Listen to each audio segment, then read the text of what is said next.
Mapagpalang araw mga kataba. Yan, pagkatapos namin lumibot sa kung saang lugar, alam niyo naman mga kataba, natuwa naman kami dahil meron naman nag-trek sa amin dyan sa Tagaytay Restaurant.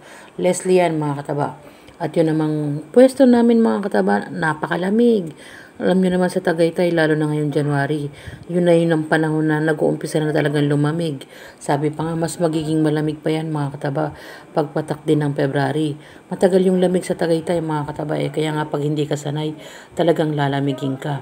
At yun namang napwestuhan naman naming lugar na yan.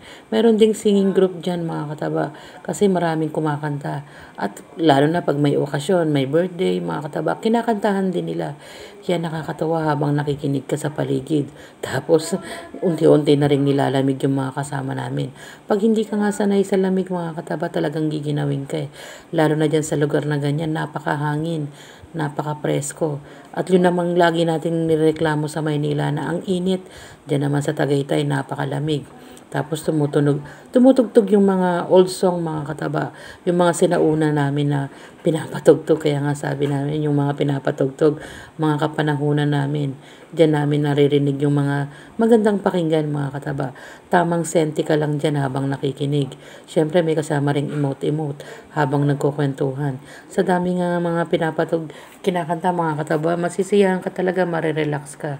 At habang nagiintay ka rin ng pagkain, ganyan yung ginagawa natin, nagkukwentuhan, nag-aasaran. Bandang huli, makikita nyo, hindi na rin makakatiis dyan si Maris na manghihingi na ng balabal. Kasi nga, sobrang lamig. Diba mga kataba? Yan, tinitingnan niya ako kasi nga, hindi ka na nakatiis kasi malamig. Kaya nga sabi ko dyan, bigyan ng jacket yan. Balabal pala. Kasi nga malamig mga kataba. Yun namang panahon kasi, yung hindi natin ina-expect na sobrang lamig na akala natin okay lang. Hindi naman sa ganun mga kataba na sabihin balat sibuyas ka, makapalang balat ko. Katulad ni Mama Taba, ang kapalang balat, pero tinatablon pa rin ng lamig. Di ba mga kataba? Kasi pag ganyan yung lugar naman mga kataba, sobrang hangin, ang lamig, tignan nyo naman, di ba? Hindi naman halatang malamig Kasi wala ka nang ginawa dyan kundi mamaloktot. Meron pa kaming bagong panganak dyan. No, di ba nakahood pa rin yan si Helen. May dalang sombrero, naka-ready yan mga kataba. Pero kasabay naman yan, kumakanta-kanta rin siya. Masaya lang mga kataba. Yung kasing pagsasama ng mga kakaibigan mga kataba. At madalang na pagpasyal-pasyal sa mga lugar na hindi natin madalas napupuntahan. I-enjoy yun natin talaga. Tulad yung mga ganyang bagay na may kumakanta, tamang kwentuhan muna, mga buhay-buhay, ano yung mga nangyari sa buhay, at yung ngayon naman mga kataba. Ganyan yung ginagawa natin pag nagkikita-kita tayo. May kasabi ko nga kanina mga kataba, may kasama pang senti dyan. At yung mga mauunlad na, matutuwa ka mga kataba, doon sa naging kwentuhan na, sobrang payat ko daw, nagutom daw ako.